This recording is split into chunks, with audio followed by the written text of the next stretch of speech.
This is your case study. तो case study में आपको कैसा लिखना है ये फॉर्मेट आपको हम दिखा देगा। So first this is your cover page. Okay, so यहाँ पे ये जैसा डिटेल्स है वैसे ही आपको देना है, ये जो जो दिया है। एंड उसके बाद में इसमें आपको सबसे पहले कंटेंट लिखना है, ठीक है। Don't forget to write the content. एंड कंटेंट के बाद में आपका ये आता है introduction part.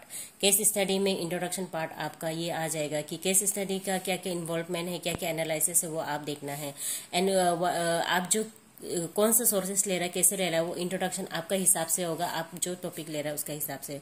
Okay, and now definition regarding your ये क्या बोलते हैं केस स्टडी का। तो यहाँ पे डेफिनेशन दिया है, तो this is theory person, so you have to write all these things.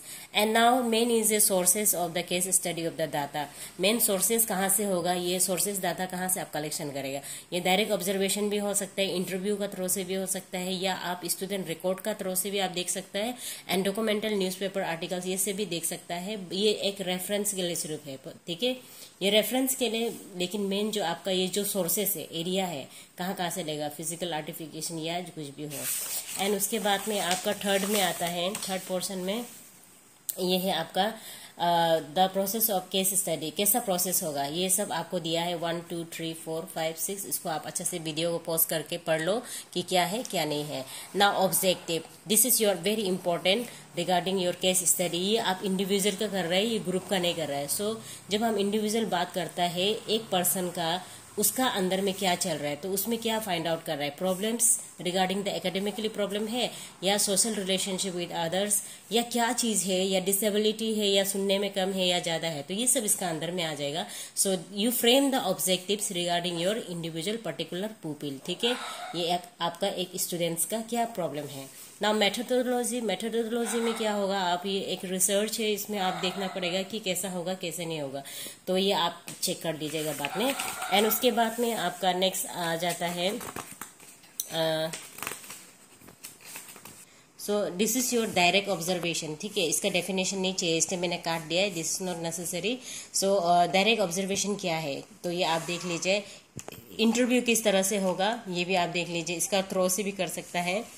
Questionnaire, this is also one kind of the your ये है टूल्स है टू कलेक्ट द इंफॉर्मेशन।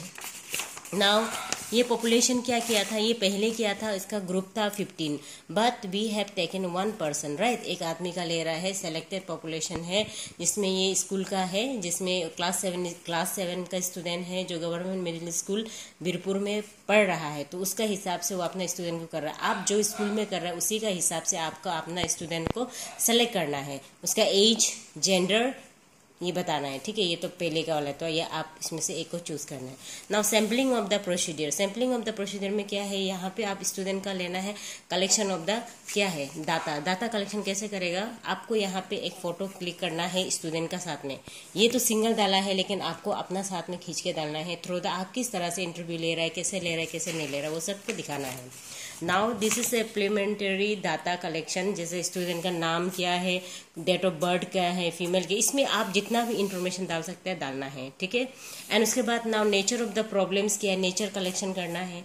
ये तो एक ग्रुप में लिया है, so you have to take in 1 child, तो उसका क्या प्रॉब्लम है ये आपको चेकआउट करना है। ये सैंपल है, आपको कॉपी पेस्ट नहीं करना है, सिर्फ इसका देखना है कि किस तरह से आप चेकआउट कर रहे हैं। Now reason for the problem of the child, reason क्या है, बिहाइंड द रीजन क्यों वो बच्चा ऐसा बिहेव कर रहा है या रिएक्ट कर रहा है।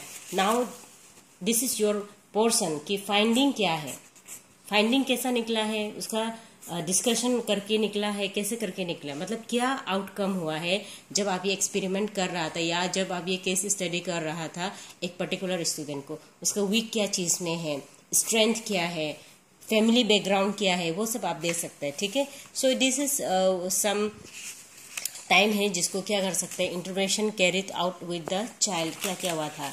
Now this is effective of the interview, intervention या आप ड्यूरिंग द आपका जो केस स्टडी चल रहा था उस समय में स्टूडेंट का क्या इफेक्ट हुआ है, ठीक है। एंड उसके बाद में आप एक सजेशन देगा रिगार्डिंग दैट पर्टिकुलर स्टूडेंट्स के लिए कि वो ये करने से आउटकम हो सकता है।